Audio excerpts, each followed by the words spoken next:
세계 최고의 정보통신기술 강국 대한민국. 1996년 세계 최초 CDMA 상용화. 2000년 음성과 문자뿐 아니라 영상까지 주고받을 수 있는 3G 서비스 세계 최초 상용화.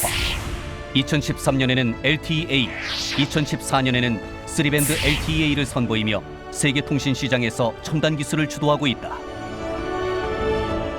2014년 정보통신기술 발전지수 166개국 중 2위, 인터넷 접속 가구 비율 1위.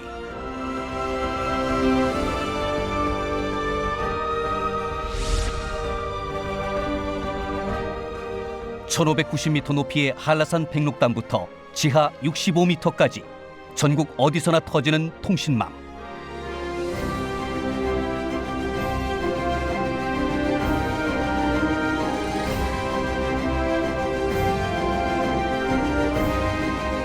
단순한 통신 강국을 넘어 미래 정보통신 기술을 선도하는 대한민국.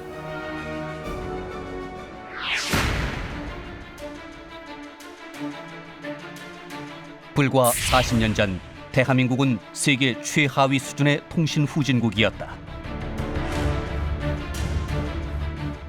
1969년 전화 가입자는 인구 100명당 1.59대 꼴. 세계 평균 전화 보급률과 비교해도 4분의 1 수준.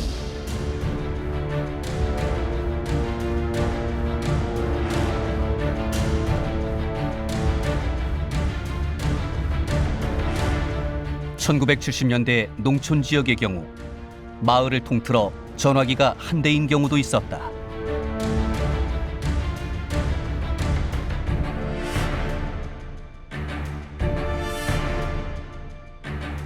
새로 해입은 옷자랑을 무려 2분이나 하고 있으니 한심한 일입니다.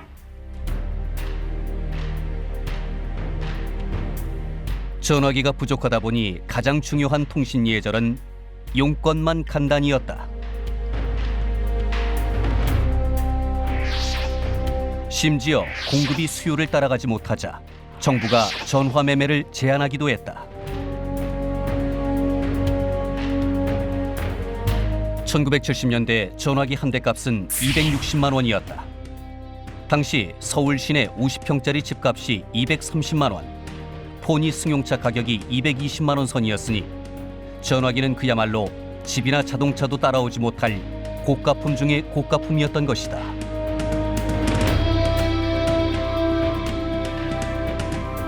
하지만 2014년 한국의 휴대폰 보급률은 110%. 기존 유선 전화기까지 합하면 사람보다 전화기가 몇 배나 많은 시대가 됐다.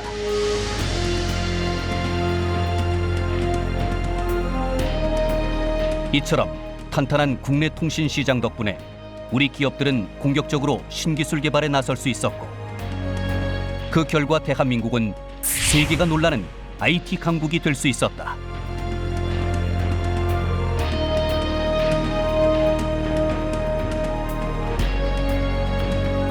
남들이 집집마다 전화기를 놓을 때 마을마다 한 대 구경하기도 힘들었던 통신 후진국에서 불과 40년 만에 이루어낸 기적이었다.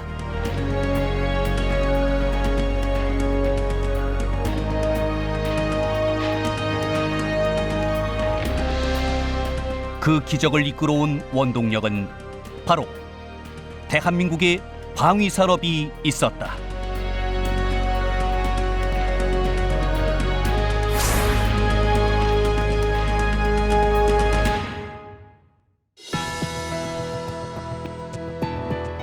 시청자 여러분 안녕하십니까? 첨단 국가의 초석 방위산업의 남희경입니다. 우리는 꿈을 이룬 사람들의 이야기를 많이 접합니다. 꿈은 어려운 환경을 초월하기도 하고요. 아무것도 없는 사람들에게 강력한 능력을 부여하기도 하죠. 때로는 한 사람의 절실한 꿈이 개인의 인생뿐만 아니라 세상을 바꾸는 일이 적지 않습니다.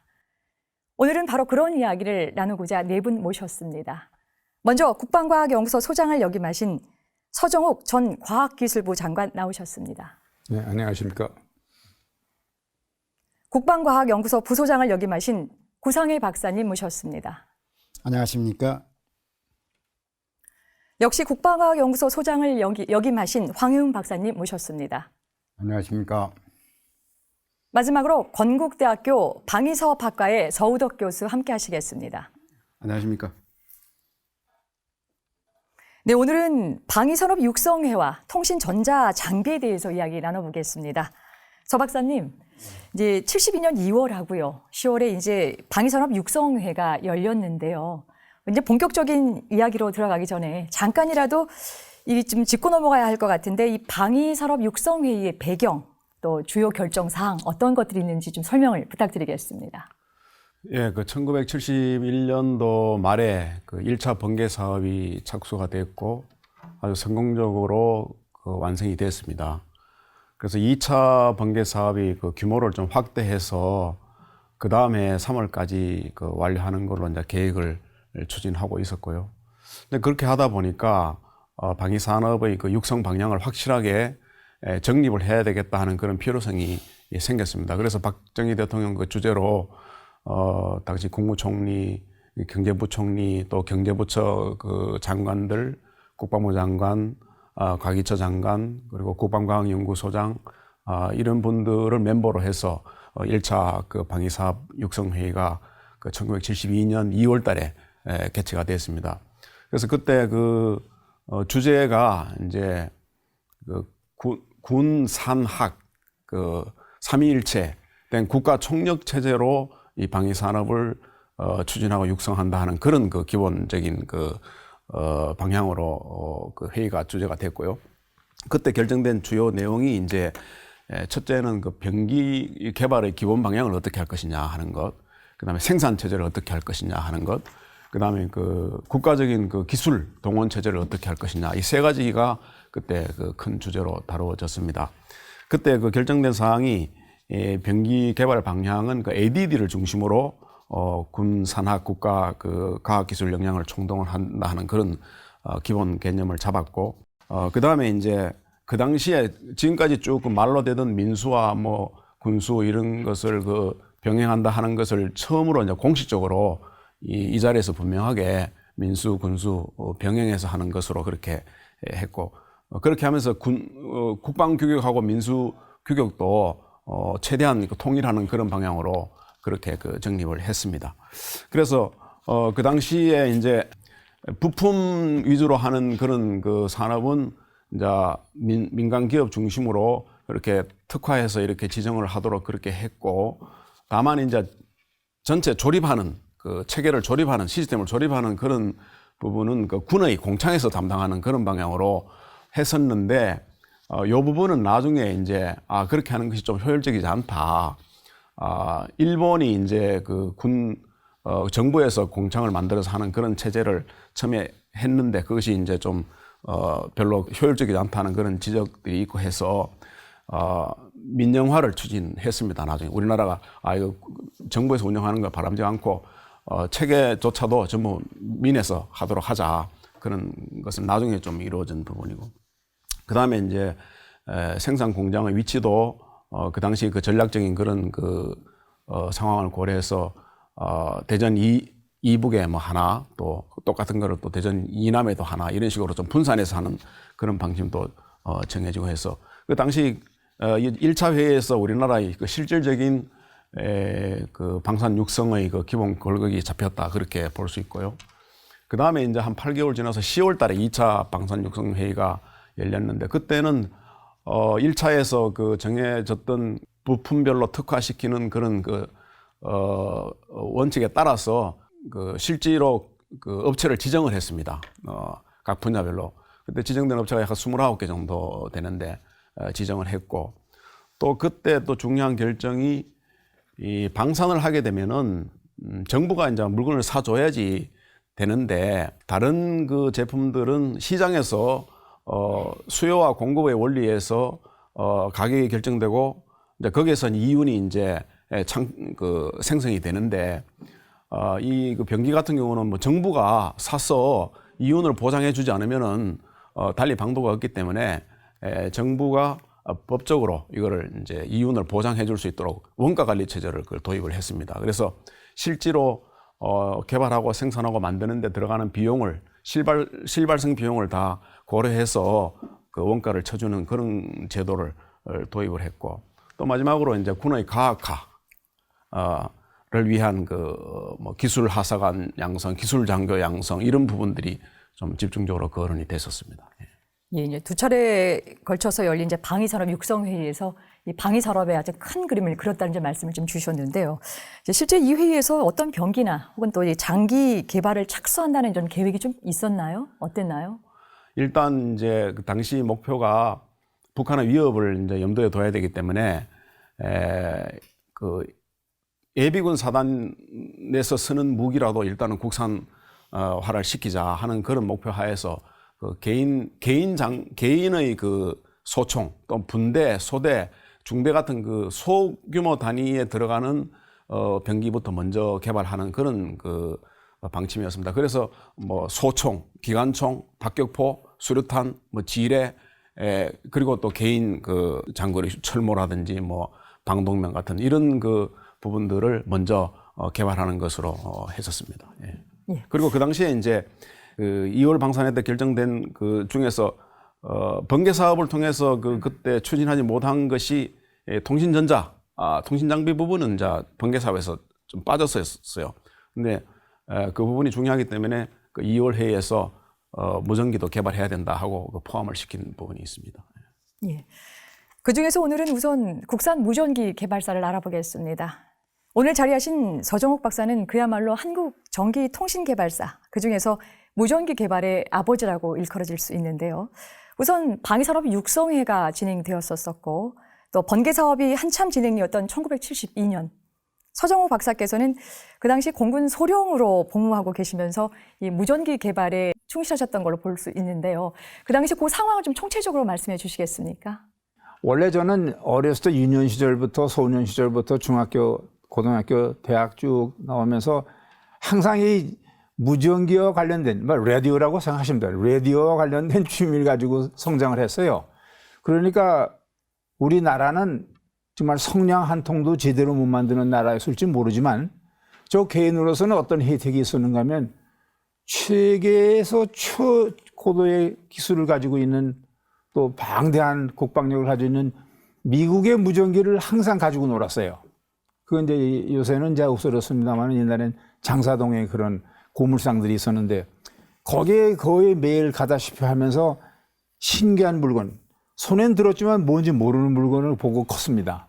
거기서 이제 미국 사람들 매뉴얼도 읽어보고 등등 해가지고 거기서 이제 소위 잔뼈가 굵어졌는데 그걸 어떻게 저는 배우는가 하면 하나의 좋은 학습 과정으로 봤습니다.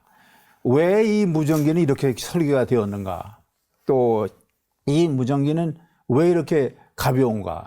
고도로 발달된 통신 전자장비의 설계로부터 운영으로부터 어떻게 분해해서 어떻게 조립하고 그런 것까지 나와 있고 이러이러한 부품은 또 부품 넘버가 뭐고 그걸 알게 됐어요. 그건 전 개인적인 행운이지 뭐 학교에서 가르친 건 아니지 않습니까?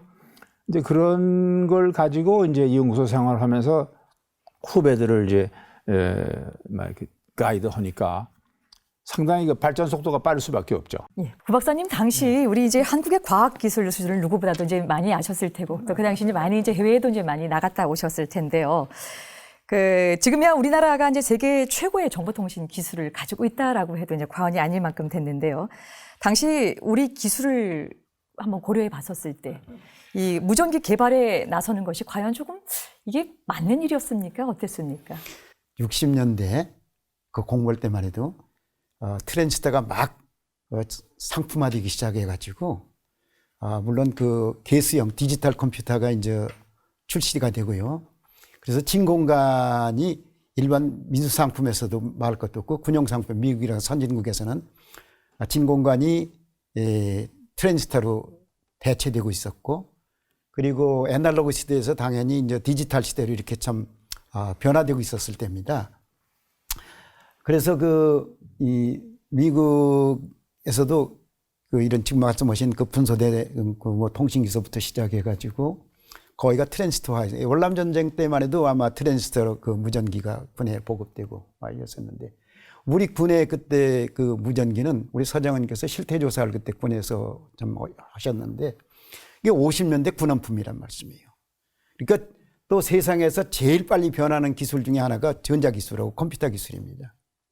그러니까 매년 달라지고 있는 이런 때에 50년대 참 그런 구닥다리, 그런 그 참 진공관으로 된 통신기를 쓰다 보니까 거기에 대한 전력 소모도 굉장히 커서 배터리를 갖다가 그 확보하는 문제도 참 큰 문제고, 그러다 보니까 통신 지속 시간도 짧아지고, 또 우리나라 그 전장 환경이 산간지대에서 잡음도 많고 통신이 안 되는 게 비일비재해서 운영상에 굉장히 어려움이 많았던 그때였습니다. 그래서 군에서 제일 그 참 핵심 중에 하나가 지휘 통제인데, 지휘 통제에서 그 기본은 통신 장비다. 근데 이게 우리가 이렇게 낙후한 우리 군이 통신 장비를 갖고 있으니 이거 전쟁 나면 큰일이라고 고민도 많이 하셔가지고, 그래서 참 이 새로운 그 통신기를 갖다가 우리도 개발해야겠다. 그 집념이 굉장히 강했죠. 그런 수준이었습니다. 예. 그 당시 소총 하나 만들 때도 아주 이제 정밀하게 이게 뭐 네. 이게 설계서도 필요하고 정밀한 작업이 요구됐었었는데 네. 가장 궁금한 것이 그 당시 무전기 개발 경험도 없으셨을 테고요. 근데 어떻게 이게 가능했습니까? 네. 이 무전기와 같은 통신 장비는 굉장히 중요하긴 한데 그 번개 사업 품목에서 빠졌거든요. 그러니까 저 개인적으로는 굉장히 섭섭했죠. 그러나 저도 국내 사정을 잘 아는 이상은 또 승복할 수밖에 없었어요. 아직 우리나라에는 결국 고도의 그 정밀 전자 부품이 소요되는 무전기의 국산 개발은 설계 기술부터 제조 기술에 이르기까지, 심지어는 그 운용하는 그 기법까지 아직 우리는 좀 아직도 갈 길이 멀다. 그런 차원에서 이 분야는 미국의 군원에 의존하자 하는 것이 지배적인 생각이었고, 저도 거기에 공식적으로 뭐 그렇게 안 됩니다 하는 생각은 없었는데, 번개 사업이 이제 본격화되자마자 저에게는 좀 새로운 생각이 떠올랐습니다. 그렇다 우리가 여건이 조성될 때까지 마냥 기다릴 수는 없지 않냐. 그럼 일단 그럼 우리는 한번 참 농삼아서 우리 자비국방이라도 한번 해보자. 그래가지고 저는 이제 연구실을 이제 한 서너 명 정도의 연구원을 데리고 한 20평 남짓한 조그만 방에서 정말 노는 건지 일을 하는 건지 모를 그런 환경에서 일했습니다. 그때 제가 작성한 것은 남이 할 수 있는 여건을 만들어 주기 전에 그 여건을 한번 우리가 만들어 보자. 이제 그런 생각에서 착수를 했죠. 일단 그러면 설계를 일단 했습니다. 그 설계도 부품의 레벨까지는 아예 하지 않고, 왜? 불가능하니까요.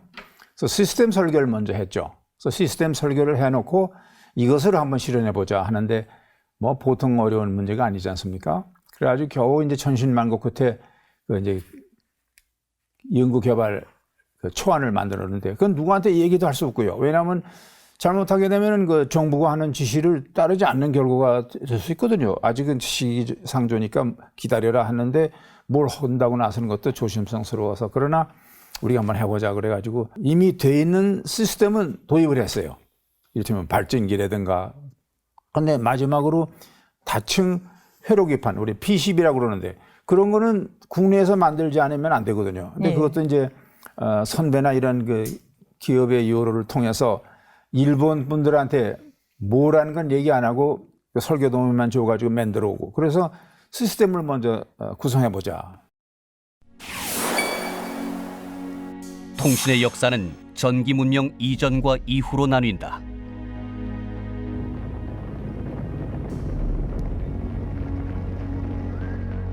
봉화를 울리고 파발마를 보내고 북과 징을 치고 연을 날리고 오랜 옛날부터 통신의 발달을 이끌어온 것은 바로 군대였다.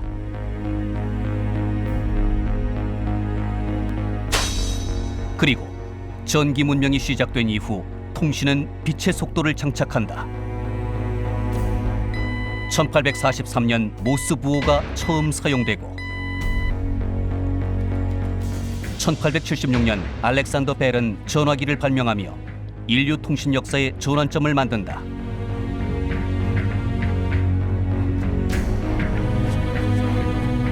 벨이 발명한 전화기는 사람의 목소리를 전기 신호에 실어 전달하는 신세계를 열었고,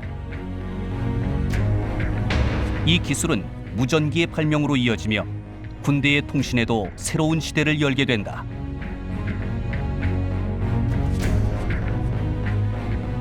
그렇다면 우리의 경우는 어땠을까? 한국에 처음 전화기가 설치된 것은 대한제국 시절인 1896년, 벨이 전화기를 발명한 지 20년이 지나고 나서였다. 전화기 도입은 늦지 않았지만 해방과 건국 이후 한참 동안 우리의 통신 환경은 크게 나아지지 않았다.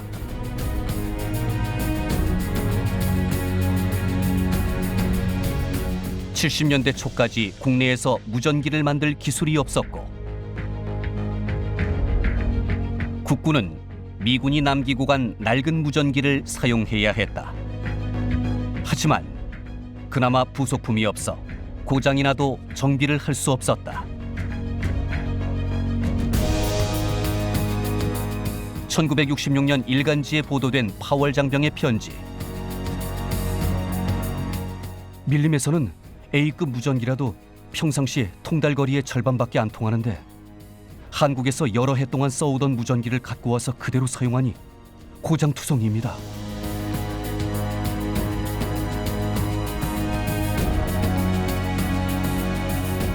월급보다 멀쩡한 무전기가 더 간절하다는 내용이 당시 우리 군의 열악한 통신 환경을 대변하고 있다.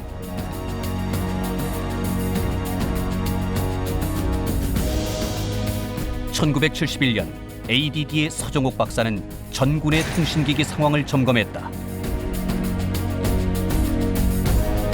결과는 처참했다.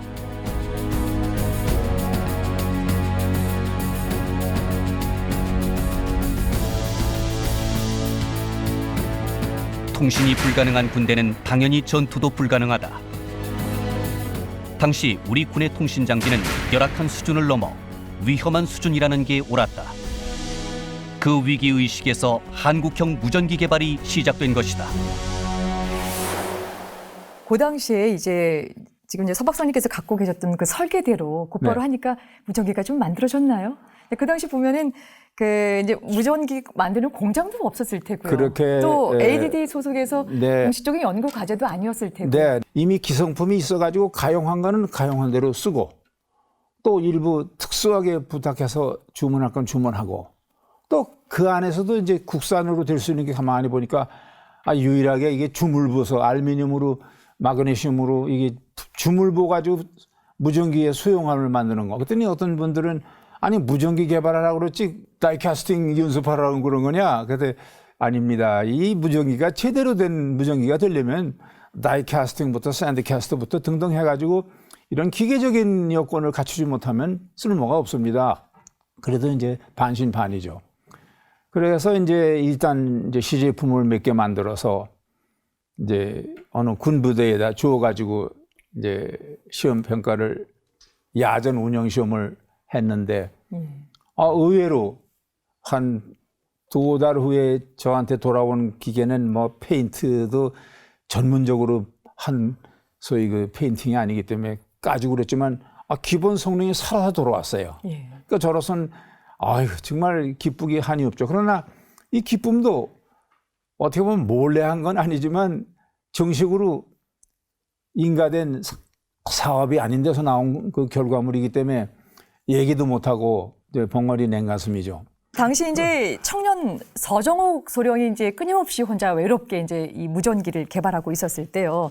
지금 이제 우리 서 박사님께서 계속 회상을 좀 해주시는데 우리 이제 구 박사님하고 황 박사님하고 그 당시 같이 ADD에 이제 근무를 좀 하셨지 습니까? 근데 그 당시 지금 이렇게 서정옥 박사께서 혼자 외롭게 이 무전기를 만들고 있다는 사실 좀 알고 있으셨나요? 어떠셨나요? 예, 구 박사님 어떠셨어요? 지휘통신에서의 핵심이 말이죠. 그 전쟁에서 통신 이 기술인데 이걸 그래서 안 돼 가지고 이 자비로 말이죠. 자비로 과제를 만들어서 이 분소대 그 무전기가 PRS-6지요. 그것이 너무 낡고 통신하는 것이 너무 힘들고 통신이 되질 않아 가지고 그걸 실태 조사에서 알으셨기 때문에 그걸 갖다가 시작을 했어요. 그 당시 제가 알기로 월남에서 미군의 최신형으로 보급된 통신기가 소위 PRS-6 통신기가 반도체와는 물론이지만은 헬멧의 송신기하고 수신기가 분리돼 가지고 일체되지 않아서 좀 사용에 불편이 있었습니다. 그래서 이 서장관이 그 문제점까지 해서 이걸 갖다가 독자적으로 단일화해서 그걸 갖다가 설계하셨는데 부품을 갖다가 국내에서는 하나도 구할 수가 없었어요. 그 부품은 정말 군 규격품이야 되기 때문에 아까 말했지만 뭐 충격 시험도 하지만 온도 시험도 하고 또 온도 시험도 했어요. 냉장고에다가 넣어가지고 내가 옆에서 봤다고요. 드라이 아이스 가지고도 하고 말이죠. 예. 허라는 건 다 했어요. 그리고 충격 시험, 뭐 진동 시험, 먼지 끌고 간 먼지 시험까지도 다 했는데 뭐 또 침수 시험도 하고. 근데 부품을 갖다가 그런 규격에 맞는 상용 부품이 그 당시에는 그런 게 없었어요. 그래서 그 군사 규격품은 어디냐면 미국이 생산하고 있었거든요. 그 부품을 갖다가 그것이 EL 라이센스 수출 면제 없어서 살 수도 없었습니다. 그래서 또 소량 품목을 누가 팝니까?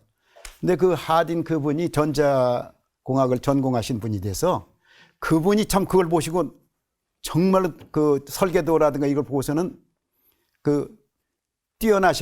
좀 내용이 정말 흥미로워가지고 전적인 지원을 하셨어요. 예. 우리 황영구 박사님은 그 당시 어떻게 해고하실 수 예, 있습니까? 지난 시간까지 우리 번개 사업 얘기를 했습니다. 소총이다, 기관총이다 이렇게 잘 만들었다, 뭐 수제품 만들었다. 대통령께서 기뻐하셨다 하는 얘기 말씀드렸는데 그거는 어떻게 보면은 당시에 국군이 가지고 있던 기관총이고 소총입니다.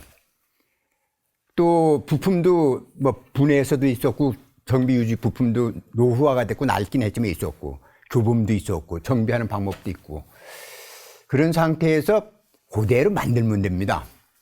자, 그러면 지금 서 박사님이 구상해서 시스템 설계를 하고 이렇게 저렇게 만들었다는 건 어디에 있던 게 만든 게 보고 만든 게 아니고 자기 머릿속에 있는 게 나온 겁니다. 예.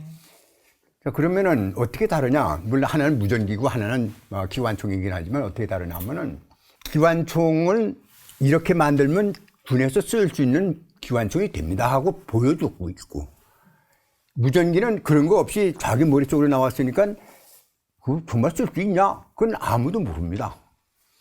그러면은 이 무전기가 제대로 돼가지고 군에서 쓸 수 있는 거냐 하는 거를 어떻게 아느냐? 그걸 시험하고 평가를 하는 겁니다. 그래서 시험을 하는 건 여러 가지 통하라 하는 거 통해지는지 이런 거 저런 거 여러 가지 채널을 바꾸면서 하든지 여러 가지 거 시험을 하죠. 그러면 그 시험한 것이 평가를 한다는 게 뭐냐? 이게 내가 들은 거 잘 들려 이렇게 하고서 많은 것이 아니라 어느 기준을 만들어 놓습니다. 이만큼 소리가 들려야 된다. 그래서 만들어 놓고 그 기준에 맞는 거를 확인하는 것이 평가입니다. 그러면 기술자가 내가 들어본 거 됐다. 그렇게 하고 끝나는 것이 아니라 그걸 또 군에다가 줍니다. 군인들이 사용할 때는 기술자가 듣는 것보다 전혀 다른 상황에서 이걸 합니다. 그래서 개발한 사람이 시험도 해보고 쓰는 사람이 시험도 해보고 그래서 그 모든 것을 합쳐가지고 그냥 시험평가라 이렇게 말을 합니다. 그러니까 그걸 엄밀히 구분하면 기술 시험평가, 운용 시험평가 이렇게 말을 하지만 여하튼 그 시험평가를 합니다. 근데 군에서 얘기하는 시험평가에서 빼놓을 수 없는 게 품질 보증 얘기입니다. 이게 품질 보증 그러면 시험해가지고 부품이 잘 됐구나 또 시스템이 잘 됐구나 하고 끝나는 것이 아니고 이 군용 장비는 민수용 장비, 뭐, 보통, 우리 예를 들어서 라디오다 뭐 이런 거 하고는 전혀 다릅니다. 물론 이제 고급 그 민수용 생산 장비 같은 건, 경우가 다르겠습니다만은, 군용 장비는 어떤 특성이 있나 하면은, 이 장비는 예를 들어 10만 킬로를 달려도 고장이 안 납니다. 이걸 보장을 해줘야 됩니다. 예를 들어서 포는 155mm 곡사포 같은 경우에는 지속적으로 1200발을 쏴도 괜찮습니다. 이걸 설계하는 데서 시작을 해서 생산하는 데까지 보장을 해줍니다. 이렇게 검사해서 치수에 맞는다는 것이 아니고 쓰는데도 얼마만큼간의 문제가 없습니다 하는 것을 확증을 해주기 위해서 필요한 모든 과정의 일들, 이것을 품질 보증이라고 합니다. 그러면 제가 왜 긴 얘기 하나면 지금 말씀하신 무전기, 그거야 뭐 실험실에서 만들어 바꿨지. 그러나 이 무전기가 정말로 군에서 작전하는 동안에 제대로 다 되는 건지, 우리가 작전하면은 뭐 1시간 하고서 막 그만두는 것이 아니고 적과 대치하고 있는 상태에서는 이게 뭐 맨날 며칠 갈 수도 있고 뭐 보급이 안 될 수도 있는 그런 상황에서도 이게 정말 되냐? 계속해서 지금 보고를 하고 있는데 한 30분 하고 나니까 배터리가 나가가지고 또 뭐 통화가 안 돼가지고 하면 이건 안 되지 않습니까? 그러니까 이러한 것들을 다 확인을 해서 생산하기 전에 확인을 해서 이제 확정을 해야 됩니다. 이렇게 확정을 해놓은 것을 그림으로 그려놓습니다. 이걸 기술 도면이라고 합니다. 그러니까 기술 도면에 나와 있는 건 뭐냐면 이대로 만들면은 군용으로 쓸 수 있고 또 몇 시간 동안 보장한다면 몇 시간 동안 사용해도 문제가 없이 됩니다. 그 후에는 정비를 하십시오. 이런 것들을 다 해야 됩니다. 그런 것은 당시에 장비가 없으니까 시험하는 장비, 기초하는 장비가 없으니까 뭐 소 박사님 식으로다가 이제 많이 했겠죠. 제가 들은 대로 예를 들어서 말씀드리면은 이 무전기 같은 거는 드롭 테스트라는 걸 합니다. 우리 다 이제 그 핸드폰도 가지고 계시는데요. 드롭 테스트라는 거 이렇게 실로 묶어서 매달아 놓고 밑에다 송판도 해야 되는 여러 가지 그 규정이 있습니다만 1m를 띄워놓은 다음에 불을 붙입니다. 그러면 이거 똑 떨어집니다. 똑 떨어져 가지고 몇 번 합니다.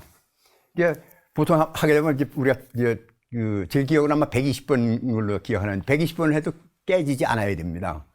그러니까 그런 시험은 이제 간단한 시험을 했죠. 근데 이제 어떤 시험이 있냐면은 온도 시험이라는 게 있습니다. 고온에서도 작동이 돼야 되고 저온에서도 작동이 돼야 되고 또 어떤 경우에는 뜨거운 날씨에 있다가 갑자기 온도를 낮춥니다. 그걸 그 서멀 샥 테스트라고 하는데 그런 시험도 해야 됩니다. 그러니까 그런 고급 시험은 아마 당시에는 언급을 안 하시는 거 보면 못 하셨을 것 같아요. 장비가 없고 시험 시설이 없으니까. 더더구나 이제 그런 무전기는 그렇지만 또 큰 장비 같은 것들은 안 되거든요. 근데 그 후에는 이제 그러한 장비도 그러니까 예를 들어서 한국군이 가지고 있는 전차 같은 것도 지금 K2 전차 같은 것도 통째로 집어넣고 온도를 영하 40도까지 60도까지 내릴 수 있는 시설을 우리 구 박사님이 준비를 해 주셔가지고 지금은 그게 이제 유일한 것이 아니라 여러 군데서 합니다. 근데 여하튼 민수용이고 군수용이고 다 쓸 수 있는 그런 시설도 이제 갖췄는데 당시에는 그런 게 없으니까 하여간에 막 머리 짜내고 해가지고 시험을 했겠죠. 그래서 만들어진 게 이제 무전기다. 뭐 이렇게 말씀드릴 수 있겠습니다. 예. 근데 이제 서정욱 박사님 언제까지 이렇게 지원 없이 혼자 그거를 완성하실 수 없었을 텐데요. 이 뭐 자주국방을 위해서 우리가 방산을 했다라고 한다면은 정말 아까 우리 구 박사님께서 자비국방이다라고 할 정도로 이제 많은 이제 개인적인 그 지원을 좀 하셨을 텐데요. 어떻게 끝까지 연구하고 작업하셨습니까? 저는 그래서 항상 얘기할 때 대관 세찰이라는 말을 늘 좌우명처럼 씁니다. 크게 보되 또 이 머리카락 하나도 놓치지 말아라. 이제 이건 뭐 불가능한 일이지만 적어도 제 생활의 좌우명은 그렇게 하고 있죠. 그래서 제가 오늘날 이제 나이 80이 이제 넘었지만 이렇게 되기까지는 저도 물론 뭐 빈들빈들 놀지는 않았지만 제 주변에 있는 선배, 동료, 후배 이런 분들이 결국 이렇게 케어해 주셔서 그러니까 좀 정성을 들여 주셔서 이렇게 존재하는 것이다. 그러니까 저도 남한테 그 신세 진 만큼은 뭔가 되돌리고 갚아드려야 되겠다는 생각에서 지금도 그저 가능한 일이라면 어떤 일이든지 참여해서 참여하겠다는 마음이 먹으니까 자연히 거기에 몰입하게 되는 예. 거죠. 근데 그 당시에 또 ADD를 방문했던 오원철 이 수석과의 또 만남 이런 부분들이 이제 또 다른 어떤 네. 일들을 발전시킬 수 있었을 텐데. 아, 물론이죠. 왜냐하면 예. 이제 그거는 이제 뭐 대학도 대선배시고 그다음에 이제 무슨 기묘한 일이 있으시면 불러가지고 제 의견을 물으시는 거예요. 저는 뭐 답변을 하지만 그게 어떤 연유에서 나온 질문인지는 모르지만 제 성심성의껏 해드리면 늘 기뻐하시고 저도 그러한 선배를 모시고 있었다는 게 기쁘고 또 ADD 안팎으로도 많은 그 동료 후배들이 계시고 특히 선배들 중에도 참 날 아껴주는 분이 많이 계시고 그래서 세상은 혼자 사는 게 아니다. 예. 근데 이제 우여곡절 끝에 이제 1972년 2월 말경에 이제 무전기가 완성이 됐는데요. 네. 서 박사님 이 제작 과정을 조금 좀 자세하게 좀 설명을 해주시고요. 네. 성능은 어땠나요, 그 당시에? 그때 이제 이것이 어떻게 여로에 보고가 됐는지 갑자기 국가통수권자로부터 들고 한번 들어오너라. 예. 야, 이거 큰일 났네. 이거 어떻게 되나? 꾸지람을 들을 건지. 그러나 하여튼 일단 들어가려고 그러는데 들어오지 말고 켜놓고 기다려라. 그 이제 남들 다 점심 먹으러 가는 사이에 저는 또 켜놓고 기다렸더니 조금 있다가 아주 중후한 소위 그 말씀이 ADD 나오너라 뭐 이렇게 하셔가지고 제가 한겹겹이 얼른 잡아가지고 응답을 했죠. 그래서 쭉 들어보시고 애로사항이 뭐냐? 근데 그냥 격려의 말씀으로 그냥 수고했네. 그게 아니라 구체적으로 물어보시는 거예요. 그러니까 구체적으로 물어보시니까 저도 구체적으로 답변 드릴 수밖에 없죠. 그랬더니 그 후에 저에게는 이제 일복이 터진 거죠. 이렇게 개발한 무전기, 그 당시에 이 무전기를 놓고 이제 박정희 대통령과 직접 통화했다는 얘기를 아까 좀 잠깐 말씀해 주셨는데 네. 구체적인 말씀을 좀 주시죠. 저는 이제 항상 준비하라라는 얘기를 드리고 싶은 게 뭔가면 그때 만약에 정말 한 국가의 최고의 그 영도자께서 정말 친히 이렇게 대화를 할 때 흥분하기 싫거든요. 그런데도 난 오늘 이 기회를 좀 더 잘 활용해야 되겠다 해가지고 평소 때 만든 시나리오를 마음속에 간직하고 있습니다. 그래서 오늘 어떤 계기만 나오면 말씀을 드려야 되겠다. 그래서 이제 제가 이제 연구 개발 계획 또 제가 하고 싶었던 일, 제가 못한 일 이런 것 등등을 잘 정리해서 마음속에 늘 간직하고 있다가 기회만 되면 말씀드리는 거죠. 그래서 그때도 옆에 계시던 분들이 당신은 어떻게 감히 그런 얘기를 거기서 막 하느냐고. 아니 나한테 뭐라고 물어보신 거에 대한 답변을 한 겁니다. 이제 그렇게 이제 했는데 항상 유비무환이라는 말을 쓰지 않습니까? 또 그 어른이 쓰신 말씀이기도 합니다만은 그다음에 이제 거듭 얘기합니다만은 중화공업, 방위산업 까지 결국 수출로 오늘날 우리나라를 만든 게 아닌가. 예. 막 그런 생각을 오늘 여러분들하고 얘기하고 듣다 보니까 생각이 들었습니다. 1972년 7월 7일 오전 며칠째 집에 돌아가지 못한 서정욱 박사의 책상 위에는 무전기 한 대가 놓여 있었다. 그가 몇 달 동안 고군분투하며 제작한 최초의 국산 무전기 KPRC-6였다.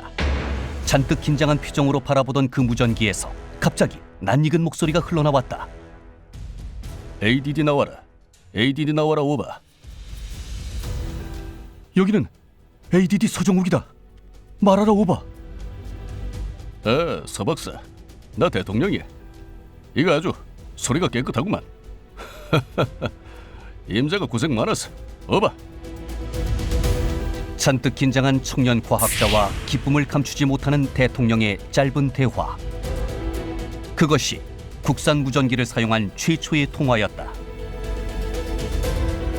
그리고 통신 불모지 대한민국이 21세기 통신 강국을 향해 첫걸음을 내딛는 순간이기도 했다. 이렇게 이제 우여곡절 끝에 이제 만들어진 한국형 이제 무전기가요. 조금 더 이제 성능이 좀 나아져서 그 KPRC-6가 이제 다시 또 이제 활약을 하게 되는데요. 이후에 구 박사님에게 성능이나 이후에 좀 어떤 과정을 또 거치게 되나요?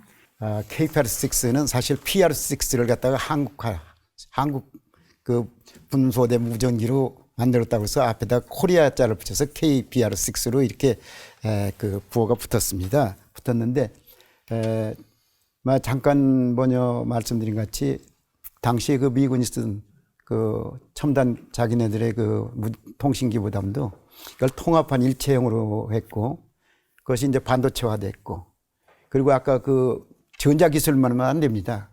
그 케이스라든가 이런 것들은 전부 기계공학 그 기술이 또 필요합니다.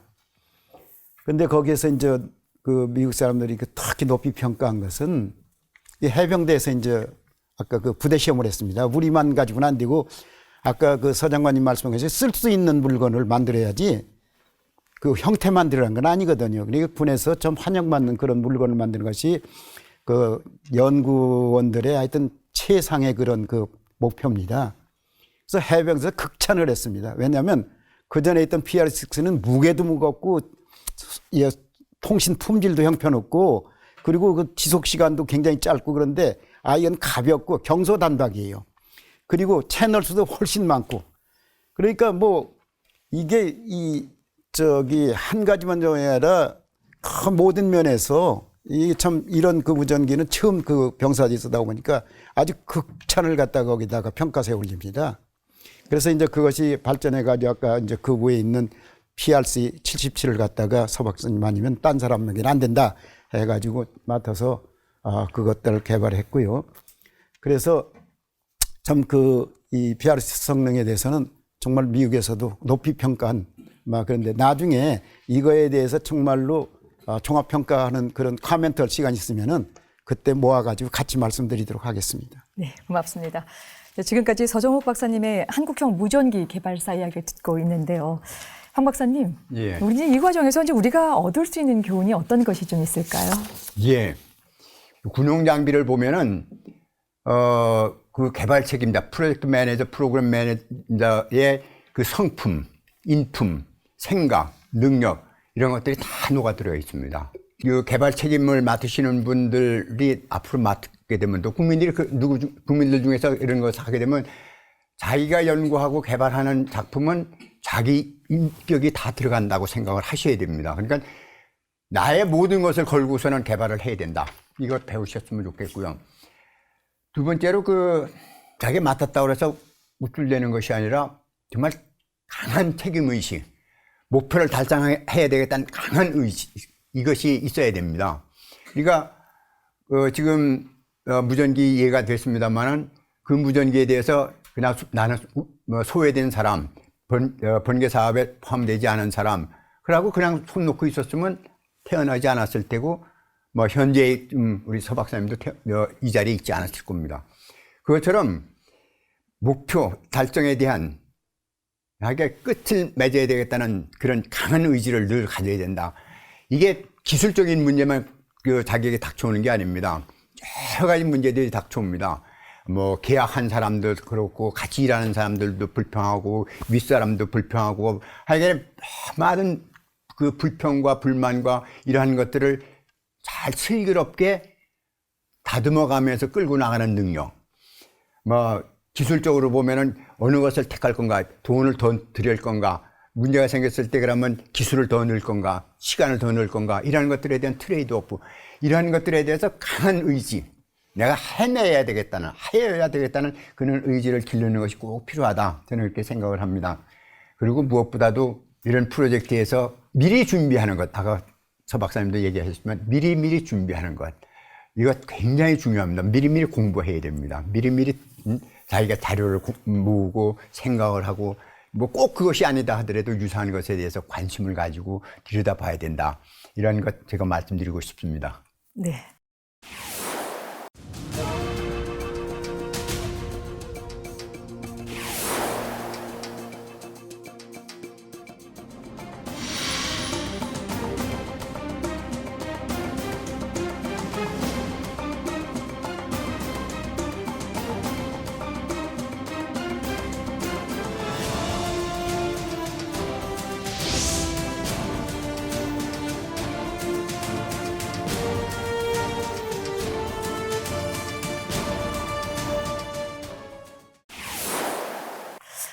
이제 서 박사님, 이제 이 무전기 개발이요, 실무적인 측면에서도 이제 이 파생 효과가 컸을 텐데요. 네. 어떤 것이 있을까요? 우리나라 그 무전기 개발의 그 기술 계보를 간단하게 정리를 하자면 이렇습니다. 그 영세대가 이제 방금 그 서정국 박사님이 개발하신 그 KPRC6 그 무전기라고 볼 수 있고요. 그 다음에 1세대가 이제 그 PRC77이라는 무전기가 있습니다. 그 무전기가 70년대에 생산돼서 한 15년, 20년 가까이 썼고, 그 2세대가 이제 차기 FM 무전기라고 PRC999K라는 그 무전기가 있습니다. 그리고 이제 3세대가 현재 그 ADD에서 개발하고 있습니다. 그 TICN 체계에 들어가는 TMMR이라는 그 전술 무선 통신 체계 무전기입니다. 이렇게 이제 기술 계보가 이어오는데, 영세대였던 그 KPRC6 무전기, 그것이 주는 의미가 뭐냐면은 최초로 그 경량화 통합 그 설계 개념을 도입해서 그 설계를 했다 하는 것이고, 처음으로 이제 진공관 세대에서 이제 반도체 세대로 넘어가는 그 부분이었죠. 기술적인 그런 부분이 있고, 특히 이제 이 단계에서 중요한 부분이 뭐냐면은 아까 품질 관리, 품질 보증 문제가 나왔습니다. 요 KPRC6 다음에 이제 PRC77 무전기가 나오는데, PRC77 무전기는 뭐냐면은 그 중대급에서 쓰는 그 우리나라의 그 말하자면 기본적인 표준 무전기입니다. PRC6는 이제 분대급, 아주 그 근거리에서 분대원들끼리 통화하는 그 작은 무전기, 소형 무전기인데, 이 PRC77은 그 중대 좀 광범위하게 통용되는 그런 무전기라서 굉장히 그 활용도가 높고 그렇습니다. 실질적으로 산업화된 그런 그 무전기라고 볼 수 있죠. 근데 이 무전기가 미국에서 개발한 건데, 우리나라가 이제 기본 무전기로 채택을 해서 그 생산을 해야 되는데, 미국 보고 우리가 좀 생산하겠다라고 하니까 안 된다라는 거죠. 왜 안 되냐? 그러니까 너희 나라 아직까지 뭐 기술력이나 품질, 특히 품질 보증 그 능력이 없는데 이거 맡길 수 없다.